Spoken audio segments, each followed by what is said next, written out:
সংবাদ সকল যে কোনো কাজের শুরুতেই আমাদের মহান সৃষ্টিকর্তার নাম নিয়ে শুরু করতে হয়। যেমন কিছুক্ষণ আগে অনেক বক্তা বক্তব্য দিয়েছেন এবং সর্বশেষে কিছু মুসলমান লোক তিনারা এসেছেন, ঠিক তেমনি মুমিন মুসলমান ভাইরা যারা রয়েছেন তারা যে কোনো কাজের শুরুতে অবশ্যই বিসমিল্লাহ বলে শুরু করেন। বিসমিল্লাহ না বলে কোনো কাজ শুরু করলে সেই কাজের পূর্ণ বরকত পাওয়া যায় না। ঠিক তেমনি আমরা হিন্দু ভাইরাও বিষ্ণু নাম নিয়ে শুরু করি। তাই আজকে এই কবি গানের শুরুতেও আমি আমার সেই মহান সৃষ্টিকর্তার নাম নিয়ে শুরু করছি আজকে এই কবি গানের পালা। সর্বপ্রথমে সকলকে ধন্যবাদ জানাই, আজকে যিনি সাউন্ড সিস্টেম রয়েছেন তিনাকে ধন্যবাদ জানাই এবং এখানকার কমিটি বৃন্দ যারা রয়েছে এবং এই সৎসঙ্গ আশ্রমের যে কার্যকরী পরিষদ কার্যকরী কমিটি বৃন্দ সকলকে ধন্যবাদ জানাই এত সুন্দর আয়োজন করার জন্য। আর সর্বোপরি ধন্যবাদ জানাই সেই পাবনা থেকে আগত যে ঋত্বিকগণ এখানে আমাদের মাঝে বক্তব্য রেখেছেন, যারা এসেছেন তাদেরকেও অনেক অনেক ধন্যবাদ জানাই। ধন্যবাদ জানিয়ে সেই পরম করুণাময় ভগবান সৃষ্টিকর্তার নামে শুরু করছি আজকের এই কবি গানের পালা। তাই আমার সেই মহান সৃষ্টিকর্তাকে বলছি, আমায় পার করে দাও ও গো দয়াল, আমি দয়ার ভিখারি, আমায় ফিরাইয়া দিও না দয়াল, ফিরাইয়া দিও না দয়াল, তারপরে বিনয় করি আমি দয়ার ভিখারি।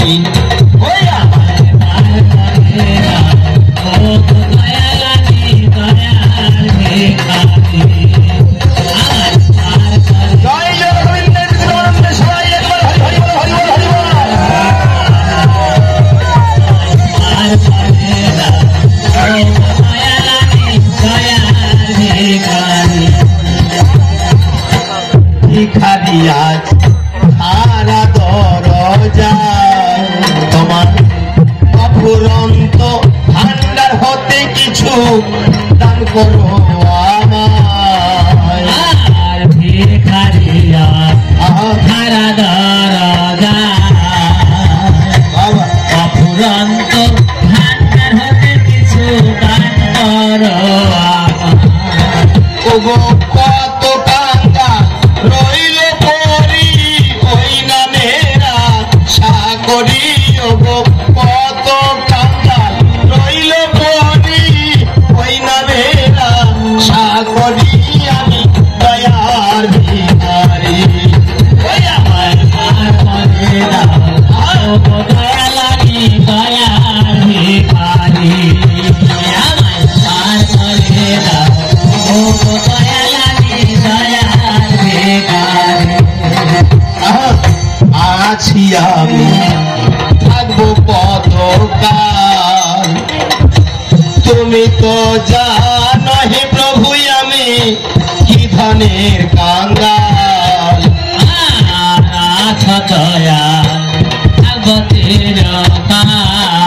আস্তে পদকর্তা লিখেছেন, আছো দয়াল থাকবে চিরকাল, তুমি তো জানো হে দয়াল আমি কি ধরনের কাঙ্গাল। আমরা ভগবান শ্রীকৃষ্ণের কাছে চাই কি? ভগবানের কাছে কি চাই? কি চাই? টাকা পয়সা ধন দৌলত, আমার ছেলের জন্য চাকরি হয়, আমার মেয়ের জন্য ভালো চাকরি হয়, আমার মেয়ের জন্য এবার ভালো এসএসসি পরীক্ষায় রেজাল্ট করে, এগুলো অনেক কিছু চাই। 10 তলা বাড়ি দাও, 10 বিঘা জমি দাও, ইত্যাদি চাই। কিন্তু আমার যা প্রয়োজন এটি আমার চেয়ে আমার ভগবান বেশি ভালো জানে। কি জানে না? অতএব চাইতে হয় না, আমার চেয়ে তিনি বেশি ভালো জানে যে আমার কি প্রয়োজন। অতএব চাইতে হয় না, না চাইতেই পাওয়া যায়, যদি তাকে ডাকার মতো ডাকা যায়।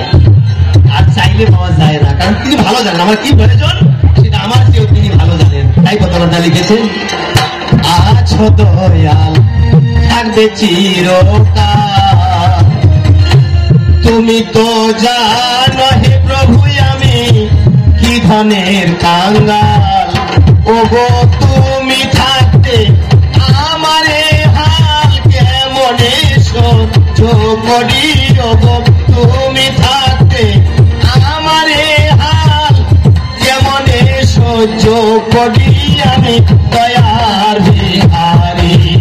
ওই আমার তার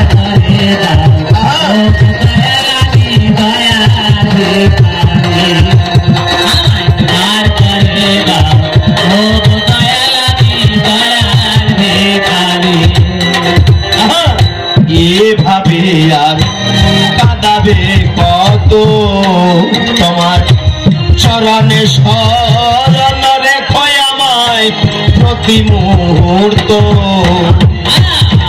এভাবে কাদা দে কত চরণে স্মরণ রেখো আমায় প্রতি মুহূর্ত ওগো তাই ভাবিয়া কয় মহান্ত ভব পারের কান্ডারি ওগো তাই ভাবিয়া কয় মহান্ত ভব পারের কান্ডারি আমি দয়ার ভিখারি ওই আমায় পার করে দাও ওগো দয়াল আমি দয়ার ভিখারি সবাই একবার হরি হরি হরি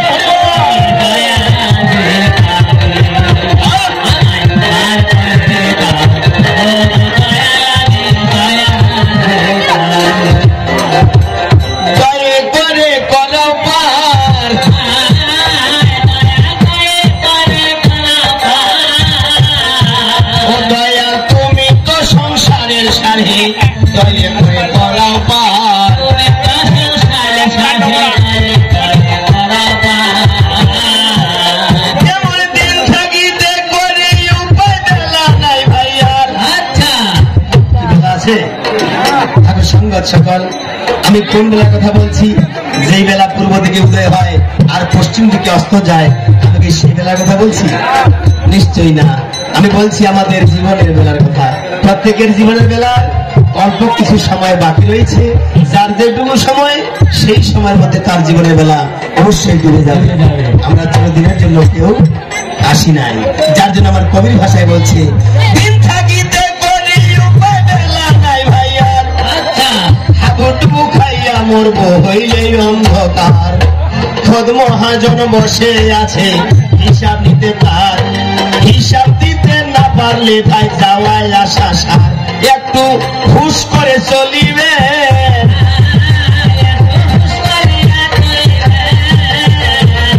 আজকে বসে বসে কবি শুনবেন হুশ করে চলিবেন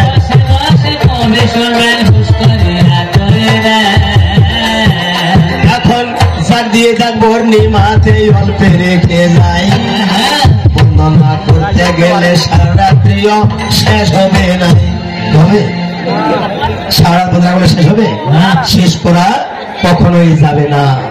বেদব্যাস বলেছেন, যিনি চারিবেদ 14 শাস্ত্রের 18 পুরাণ রচয়িতা বেদব্যাস মহর্ষি কৃষ্ণদেব বেদব্যাস বলেছেন, সমগ্র পৃথিবীর নদ নদী খাল বিল সাগরের জল যদি খালি হয় আর সমস্ত পৃথিবীর বৃক্ষ যদি কলম হয় আর সে বৃক্ষের পাতাগুলিকে যদি কাগজ বানানো যায় তবুও ভগবানের গুণ কীর্তন লিখে কখনো শেষ করা যাবে না।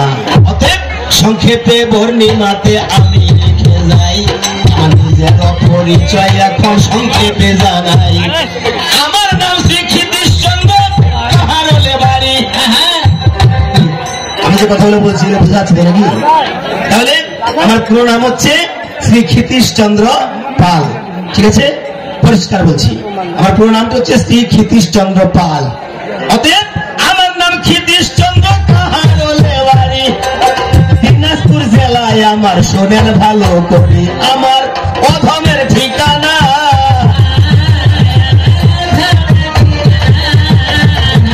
কথা বসে শুনেন ভদ্রজনা অধমের ঠিকানা।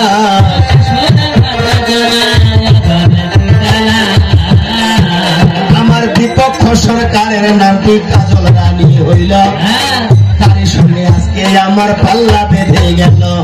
কবি গানের নিয়ম আছে আপনাদের জানাই, একটা সম্পর্ক ছাড়া কিন্তু কবি চলবে না। একটা সম্পর্ক প্রয়োজন। তাহলে কি সম্পর্ক নিব? কি মামি মারাত্মক ঘটনা,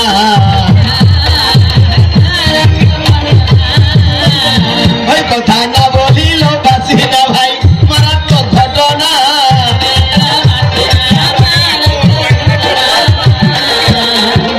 একটু আগে শুনতে পাইলেন আপনারা সবাই, শুনতে পেয়েছেন যে আমরা দুইটি ছবি পাশাপাশি দেখতে পাই। রাধা এবং কৃষ্ণ। তো অনেকে বলে রাধা এবং কৃষ্ণ স্বামী স্ত্রী, কি বলে না, কি বলে? এই যে পাবনা থেকে যে ভক্ত এসেছিলেন, বক্তা এসেছিলেন, তিনি বলেছেন যে না, রাধা কৃষ্ণ স্বামী স্ত্রী নয়। এটা কি তিনার কথা? তিনার কথা না, তিনার কথা নয়, আমারও কথা নয়, এটা শাস্ত্র বলছে। এবং শাস্ত্র ছাড়া কোনো কথা বলা যাবে না। কেন যাবে না? ভগবান শ্রীকৃষ্ণের মুখাস্থিত বাণী শ্রীমদ ভগবত গীতা 16 অধ্যায় 23 নম্বর শ্লোকে ভগবান শ্রীকৃষ্ণ বলেছেন,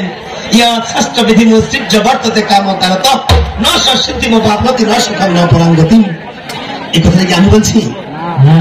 আমার মুখ দিয়ে উচ্চারণ হচ্ছে ঠিক, কিন্তু এটা আমি বলছি না, এটা ভগবান শ্রীকৃষ্ণের মুখাস্থিত বাণী শ্রীমদ ভগবত গীতা 16 অধ্যায় 23 নম্বর শ্লোকে ভগবান শ্রীকৃষ্ণ বলেছেন,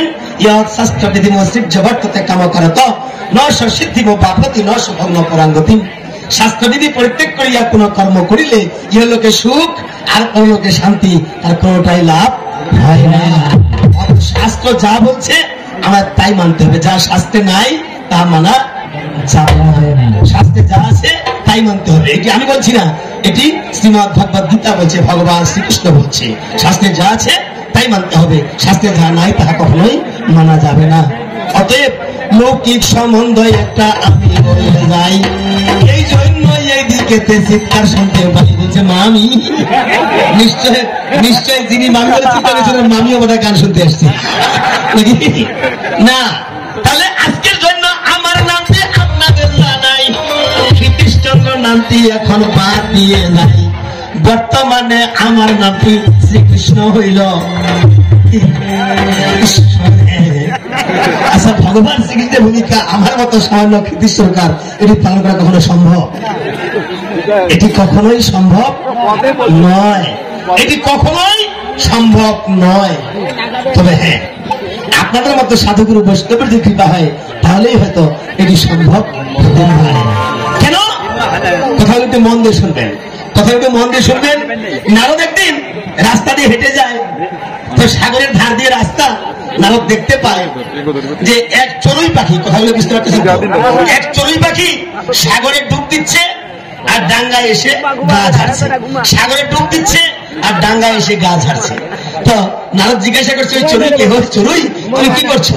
বলছে আমি করছি কি, এই সাগর আমার 3 খানা ডিম খেয়ে ফেলেছে, গোটা সাগরটা সেচে ওই 3 খানা ডিম উদ্ধার করবো। বুঝি এটা কখনো সম্ভব? তোমার মতো চড়ুই পাখি গোটা সাগরটা সেচে ওই ডিম 3 খানা উদ্ধার করা সম্ভব? চড়ুই বলছে, হ্যাঁ নারদ, আমিও ভেবেছিলাম এটা কখনোই সম্ভব নয়, আমিও ভেবেছি এটা কখনোই সম্ভব নয়। তবে আপনার মতো বৈষ্ণবের যেহেতু দর্শন হয়েছে সেহেতু সম্ভব হবে।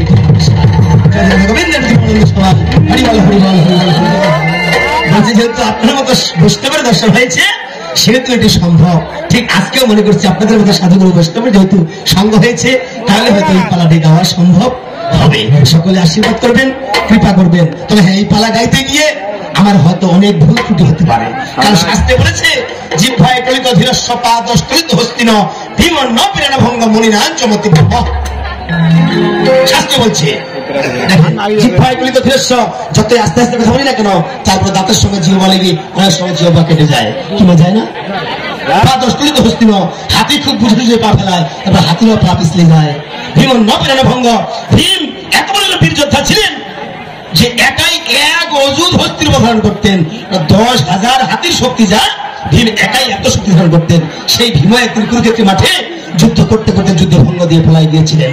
মনিনান চমতি ভ্রম, মহামনীষীরা যুগ যুগ ধরে ভগবানের তপস্যা করেছে, ভগবানকে পাওয়ার তপস্যা করেছে, পাওয়ার জন্য চেষ্টা করেছে। বাবা, তাদের ভুল হয়েছে, আমরা সামান্য মানুষ, আমাদের ভুল হওয়াটা অত্যন্ত স্বাভাবিক। তাই যদি কোনো ভুল ত্রুটি হয়ে থাকে, এই কৃষ্ণ কথা বলতে গিয়ে সুর ও ছন্দে আমাকে নিজ সন্তান হিসেবে ক্ষমা সুন্দর দৃষ্টি দেখবেন। জয় জয় গোবিন্দের সবাই। তাহলে আজকের জন্য আমার নামটি শ্রীকৃষ্ণ হইল। দেখো, পিতায় আমার বসুদেব শাস্ত্রে পাওয়া গেল, মায়ের নামটা দৈবকী আপনাদের জানাই। দেখেন, আমার পিতার নাম বসুদেব, মায়ের নাম দৈবকী, আমার নাম কৃষ্ণ। যাকে ভগবান বলি, ভগবানের কখনো পিতা মাতা থাকে? থাকে না। যিনি নিজেই সৃষ্টিকর্তা তার কোনো পিতামাতা থাকে না, কিন্তু যখন আমি মানুষ রূপে পৃথিবীতে যাই তখন একজনের মাধ্যম হয়ে যেতে হয়। এই জন্য আমার তখন পিতামাতার প্রয়োজন, তখন আমার পিতামাতার প্রয়োজন। কখন যাই? একটু আগে শুনেছেন, ইয়াদা ইয়াদা হি ধর্মস্য গ্লানির ভবতি ভারত অভ্যুত্থানম ধর্মস্য তদাত্মানং সৃজন্মহম পরিত্রাণায় সাধুনাং বিনাশায় চ দুষ্কৃতাম ধর্ম সংস্থাপনার্থায় সম্ভবামি যুগে যুগে। যখন যখন ধর্মের গ্লানি হয়, মহাপাপীদের সংখ্যা বেড়ে যায়, ঠিক তখনই আমি অবতীর্ণ হয়ে সে পৃথিবীতে গিয়ে পাপীদের বিনাশ করি আর সাধুদের পরিত্রাণ করি আর ধর্ম সংস্থাপন করি। আমার এই জন্য অবতার, আমার কথাবার্তা পরিষ্কার, এই জন্যই অবতার। এখন বিপক্ষ সরকারের নামটি আপনাদের জানাই, জানো রাধারানী শুনেছেন সবাই। রাধারানী আমার স্ত্রী না, তার স্ত্রী আয়ান ঘোষ নামেতে এক ব্যক্তি ছিল, সম্পর্কেতে যিনি আমার মা হই। আমার মায়ের পিসাত ভাই হচ্ছে আয়ান ঘোষ। এই আয়ান ঘোষের সঙ্গে রাধারানীর বিয়ে হয়েছে। আয়ান ঘোষ আমার মামা, আর মামার সঙ্গে বিয়ে হয়েছে রাধারানীর। এই জন্য লৌকিক সম্বন্ধ হচ্ছে আমার মামি, কিন্তু প্রকৃত সম্পর্ক হচ্ছে ভক্ত এবং ভগবান। ওরা অন্য আস্তে আস্তে যাচ্ছে ওইদিকে, কিন্তু লৌকিক সম্পর্ক হচ্ছে মামি আর ভাগিনা। দেখো না বলিল বাঁচি না ভাই, মামি আর ভাগিনা। কিন্তু মা বোনদেরকে একটা কথা অনুরোধ জানাই, মা গো যতগুলা মা বোনেরা এসেছেন সবাই, যতগুলো মা বোন এসেছেন বলেন তো স্বামীর হুকুম নিয়ে আসছেন গান শুনতে? আসছেন? নিয়ে আসছেন? বাবা, খুব খুশি হইলাম। কেন? কারণ শাস্ত্রে বলছে স্বামী ছাড়া নারী লোকের কোনো গতি নাই, স্বামী সেবা করতে হবে নিত্যদিনে, প্রতিদিন স্বামী সেবা করতে হবে। তাহলে স্বামী সেবা মানে কি স্বামীর পাদুর প্রয়োজন? এটা স্বামী সেবা? কিন্তু স্বামী সেবা ওটা স্বামী সেবা নয়। স্বামীর কথা মেনে চলাটাও একটা স্বামী সেবা। স্বামী যা করতে দিবে সেটা করা যাবে, আর যেটা করতে দিবে না সেটা করা যাবে না, এটাও একটা স্বামী সেবা। তাহলে মোটামুটি সবাই স্বামী সেবা করেন তো? না করেন না? করেন? কিংবা স্বামী সেবা করেন? করেন। আচ্ছা, কারা কারা করেন না হাত তুলেন তো। আমি বলছি কারা কারা স্বামী সেবা করেন না হাত তুলেন। বাবা, এবার বুঝতে পারছি না, এবার বুঝতে পারছি কেউ হাত তুলে না, এবার বুঝতে পারছে। খুব খুশি হইলাম। আমি বললাম কারা কারা স্বামী সেবা করেন না হাত তুলেন। কেউ হাত তুলে না, মানে সবাই স্বামী সেবা করে, এই জন্য কেউ হাত তুলে না। খুব খুশি হইলাম, আমি খুব আরাম পাইলাম। আরাম পাইলেন মানে? আপনি বললেন কারা কারা স্বামী সেবা করেন না হাত তুলেন। আচ্ছা, যাদের বিয়ে হয়েছে আমরা স্বামী সেবা করে বিদায় হাত তুলে না, চিনলে তোমাকে হাত তুলে না। তোমাকে স্বামী সেবা করেন না কিন্তু স্বামী সেবা করেছে বয়ফ্রেন্ডের সেবা করে একই জিনিস। না না না, নিশ্চয়ই যাদের বিয়ে হয়েছে তারা স্বামী সেবা করবে, আর যেই মায়েদের বিয়ে হয় নাই আমার করিবে, তারা নিশ্চয়ই পিতা মাতার সেবা করবে। পিতা মাতা যেই কথা বলবে সেই কথা মেনে চলবে। কি মাগো, ঠিক আছে? এখন তো কথা ঠিক আছে। আর বাড়িতে ফেসবুক নিয়ে পাকা, হ্যাঁ বুঝতে হবে, আমার কথাগুলো বুঝতে হবে। যার জন্য ভারতের বিখ্যাত বাউল তিনি গান লিখেছে, ও মা যে করে না স্বামী ভক্তি, ও মা গো যে করে না স্বামী ভক্তি, বহুবাকে তার মানা। তোমার স্বামীর চেয়ে দামি কিছু নাই যে দুনিয়া। একজন সতী নারীর কাছে স্বামীর চেয়ে মহামূল্যবান বস্তু এই জগতে আর কিছু হয় না। স্বামীকে সবাই স্বামী, যে পুরো পরিবারটা নিয়ন্ত্রণ করতে পারে সেই স্বামী। স্ত্রীর পূর্ণ অধিকার সে দিতে পারে না, স্ত্রীর যা চাহিদা সাতটা পূরণ করতে পারে না। সারাদিন জুয়া খেলায়, তাস খেলায়, মদ খায়, বউ বাড়ির কি খাচ্ছে খবর নাই, আর সন্ধ্যা হলে বাড়িতে গিয়ে ভাত চায় বউয়ের কাছে, চাউল দেয় ওটা আর খেয়াল নাই। না, কেউ স্বামী ভুট্টার বইলাও ভাই না, স্বামী না, সে হচ্ছে আসামি। কি ওটা কোনো স্বামী নয়। স্বামীকে যিনি পরিবার পুরো পরিবারটাকে নিয়ন্ত্রণে রাখতে পারে তিনি হচ্ছেন স্বামী, আর সেই স্বামীর অবশ্যই সেবা করতে হবে। যদি স্বামী সেবা না করেন, স্বামীর কথা মেনে না চলেন, তাহলে আপনি সতী নারী কখনোই হতে পারবেন না। এই জন্য কবি গান রচনা করছে, ও মাঝে করে না স্বামী ভক্তি বউ হওয়া কি তার মানায়, স্বামীর চেয়ে দামি কিছু নাই দুনিয়ায়। আমার স্বামীর চেয়ে দামি কিছু নাই যে দুনিয়ায়।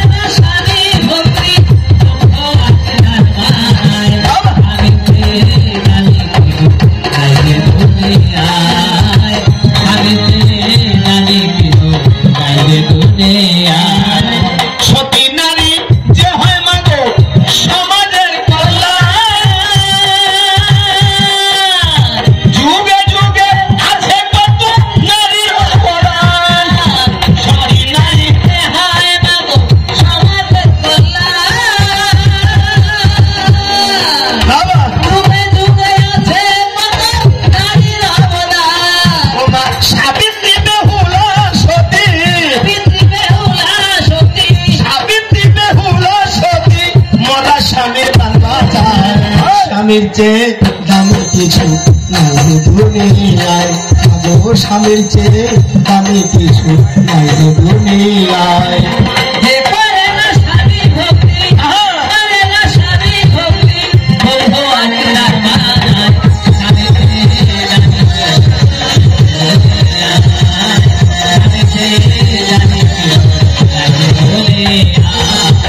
সংসার সুখী হয় মা রমণীর গুণে।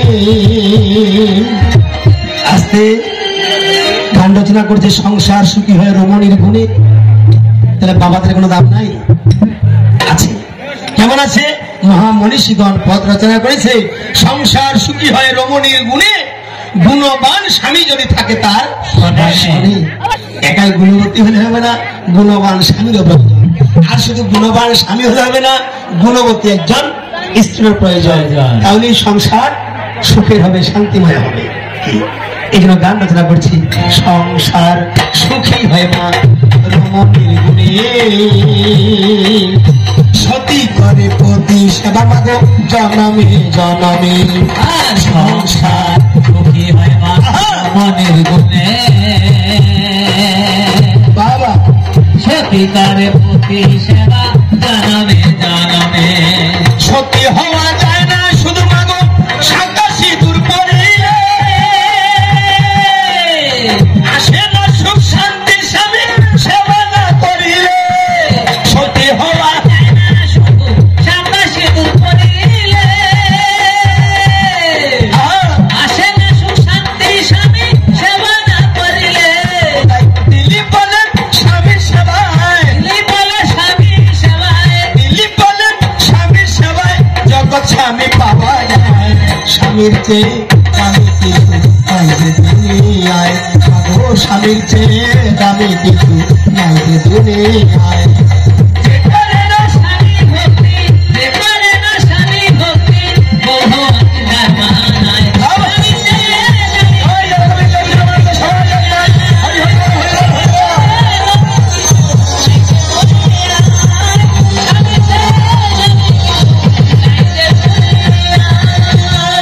জানি অল্পে অল্পে ভেঙে করে যাই, এইবার বেশি কিছু আমার দরকার নাই।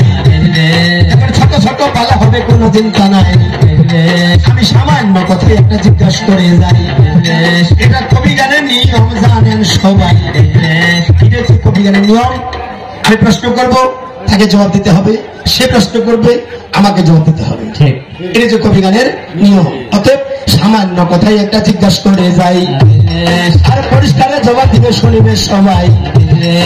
তোমার নামটা শ্রী রাধারানী হইল, তোমার নামটা যে শ্রী রাধারানী হইল। যেমন একটু আগে বলেছেন যে কৃষ্ণ নামটা আমার কেন হয়েছে, আমি কর্ষণ করি, সকল ভক্তদের কর্ষণ করি, এই জন্য আমার নামটা হয়েছে কৃষ্ণ। তোমার নাম যে রাধা হলো, এই রাধা নামটা কেন হলো যদি বলো। যেমন এক ভক্ত বলেছেন যে ধারা, এই ধারাটাকে উল্টা করতে পারলে হয় রাধা। যেই ধারা, এই ধারাটাকে উল্টা করতে পারলে হবে রাধা, এটা বললে কিন্তু হবে না। ইয়া ছাড়া এই রাধা নামের তাৎপর্যটা কি? পরিষ্কারে জবাব দিবে তোমারে জানাই, আর কোথায় কেমন করিয়া তোমার জন্য ভাই। আরে কেমন করিয়া রানীর জন্ম হইল এটা পরিষ্কার এই জায়গাতে ব্যাখ্যা করিয়া বলো, আর পরিষ্কার এই জায়গাতে ব্যাখ্যা করিয়া বলো। আমি পূর্বে বন্দনা করি ধর্ম নিরঞ্জন, আবার উত্তরে বন্দনা করি মায়ের চরণ, যেমন পশ্চিমে বন্দনা করি পীরপাই বন্ধন, আমি দক্ষিণে বলি আমি দক্ষিণ সাগর, বন্দনা করি যত ভগবান, আমি পাতালে বন্দনা করি বাসুদেব চরণ, এই আসরে বন্দনা করি আসর জারি করা। আমি সবার মধ্যে বন্দী আজকে যত ভদ্রজনা, এই সবার মধ্যে আছে যত হিন্দু মুসলমান, আমি হিন্দুদের প্রণাম জানাই মোদিনের সালাম, আমি হিন্দুদের প্রণাম জানাই মোদিনের সালাম। আর সবার মধ্যে আছে বলি না পাইয়া মোদিস, দেখো উনি আমার গুরু হবে আমি তার অশিস, যেমন গুরু হইয়া শেষে প্রতি যে মানি লেখাও, আর কথা তাহার বাপরে কাছে তার মাও, যেমন কথা নিয়া গুরুই আমার নাম করেছে দাঁড়ি, আর ওনার অন্তর্বাতে আমার আজকে কবি দাঁড়ি। আর শিক্ষাগুরু আমার দুর্যোধন হয়, শিক্ষাগুরুর নামও আমার শুনিলেন সবাই, আর দুর্যোধন মুখার্জিতে নাম হয়। আমার গুরুর চরণে দেখো প্রণাম জানাই, আমার গুরুদেবের চরণে প্রণাম জানাই, তিনি আশীর্বাদ করিবেন যেন কবি গাইয়া যাই। আমি এ পর্যন্ত পানি ছাড়িয়ে পয়ারি বল, আমি এ পর্যন্ত পানি ছাড়িয়ে পয়ারি বল। জয় গোবিন্দ জীবনানন্দ সবাই একবার হরি হরি বল, হরি বল, হরি বল। ড্যাম কেনে যতলা হিন্দু মহিলা আজকে পাইছি, ইচ্ছা করলে ধরলে আসলে কাঁপিনি। একজন যদি আছে 10 জনে নাই, কারণটা কি? কারণ নাই, কারণ আছে। কি কারণ? একজন যতলা করে লিপস্টিক দিয়েছে যদি ধরে দেয় আমার চাটুমুটি খাবে এটা বুঝাবে। না না না, অবশ্যই হরিধ্বনি এবং উলুধ্বনি হচ্ছে মঙ্গলময় ধ্বনি। এই ধ্বনি যেখানে হবে এর আওয়াজটা যত দূরে যাবে ততদূর কোনো অমঙ্গল থাকতে পারে না। অতএব এটা হচ্ছে উলুধ্বনি এবং হরিধ্বনি হচ্ছে মঙ্গলময় ধ্বনি। এটা যত উচ্চস্বরে দিতে পারবেন তত এই এলাকার মঙ্গল। এটা হচ্ছে মঙ্গলময় ধ্বনি। ঠিক আজ এটা দিবস শেষ বলতে হবে না। কি কথা বোঝা গেছে? কি কথা বোঝা গেছে? মানে বিষয়টা কি জানেন, মানে বর্তমান ডিজিটাল যুগের বৌমা তো কি আধুনিক যুগের বৌমা তো উলুধ্বনি কি না বুঝেই না। আগের মানুষ বুঝে, মানে এক বৌমা আর শাশুড়ি মা দুজনের সংসারে আছে, কিন্তু বৌমা মনে করে এই বুড়িটা কতদিন মরিবে। কিরকম অনেক বৌমা আছে না? আছে, তাহলে তো মনে কিছু করবেন না, তোমার কই নেই। আমার এলাকায় অনেক বৌমা আছে, ওরা চাই যারা বুড়িটা কতদিন মরিবে। বুড়িটা কি করে না করে দেখিবাও যায় না। ঠিক আছে, স্বপ্নের বউটা একদম কি করে না করে শাশুড়ি মা এটা দেখিবা যায় না। কিন্তু বুঝতে হবে শাশুড়ি মা কি করে না করে, এই জিনিসগুলো জানতে হবে। যদিও বুড়ি হয়েছে, ওই বুড়ি মা কি করে না করে এগুলো আমার জানার প্রয়োজন। তো হঠাৎ করে এক বৃহস্পতিবার, প্রতি বৃহস্পতিবার হিন্দু মানুষ লক্ষ্মী পূজা করে, তো এই বুড়িমা ডাক্তার দেখাতে যাবে ডোমার। তো বৌমাকে বলছে সকালবেলা ব্রাহ্মণ আসবে, এই লক্ষ্মী পূজা করবে, এই যা যা জিনিস ফুল বেল আতপ চাল যা লাগে আর কি সব দ্রব্য দেখাই দিয়েছে, দিয়ে শাশুড়ি মা গেছে ডোমার ডাক্তার দেখানোর জন্য। ঠিক বেলা 10টার সময় ব্রাহ্মণ চলে এসেছে, বৌমাকে বলেছে মা তোমার শাশুড়ি মা কই? বলছে শাশুড়ি মা তো অসুস্থ, ডাক্তার দেখাতে গেছে, তো আমাকে সব দেখাই দিয়ে গেছে, বলে নিয়ে আসো। সব পূজার দ্রব্য এনে দিয়েছে, ব্রাহ্মণ মশাই সুন্দর পূজা সাজিয়েছে, লক্ষ্মী পূজার যা যা প্রয়োজন সব করতেছে। শেষে বলছে মা একটু উলুধ্বনি দাও, বলছে মা একটু উলুধ্বনি দাও। বৌমা চলে এসেছে একটা ঘরে, কিছুক্ষণ ঘরে থাকার পরে চলে আসছে। আবার ঠাকুর মশাই বলছে কই মা পূজা তো প্রায় শেষ, একটু উলুধ্বনি দাও, উলুধ্বনি দাও না। একটা ঘরে গেছে, ওই ঘর থেকে এসেছে, পিছনে দাঁড়িয়ে আছে। ঠাকুর বলছে কই মা একটু উলুধ্বনি দাও। এখন বৌমা বলছে ঠাকুর মশাই সত্য কথা কি, পূজার যা যা দ্রব্য শাশুড়ি মা আমাকে দেখাই দিয়েছে সব আমি আপনাকে এনে দিয়েছি, কিন্তু উলুধ্বনি যে কোথায় রেখেছে এটা আমাকে দেখে দেয় না। দেখলেন, উলুধ্বনি যে কোথায় রেখেছে এটা আমাকে দেখে দেয়, আমি দিতে পারতেছি না। উলুধ্বনি কি জিনিস এটা বৌমা জানেই না। অতএব শাশুড়ি মা কি করে না করে এগুলো জানতে হবে, শাশুড়ি মার পিছনে পিছনে ঘুরতে হবে, এগুলো শিখতে হবে, তাহলেই সে পূর্বের যে কৃষ্টি কালচার সেগুলো আমরা জানতে পারবো। আর যদি না ঘুরি, শাশুড়ি মাকে মনে করি এটা মন্দিরে করতে বুড়িটা, তাহলে হবে না। এটা বোঝা নয়, মনে করতে শ্বশুর শাশুড়ি সম্পদ, এই সম্পদ চলে গেলে আর ফিরে পাবো না, এটা বুঝতে হবে। মা কি কোথাও খারাপ লাগছে নাকি আমার? কি মা খারাপ লাগতেছে কি? অতএব শাশুড়ি মা এবং শ্বশুর বাবা এগুলো বোঝা নয়, বরঞ্চ এগুলো সম্পদ মনে করতে হবে। কি বোঝা গেছে? পরিষ্কারের কথা মাগো আমি বলে যাই, এই জন্য বেশি কথা আমার দরকার নাই। আমি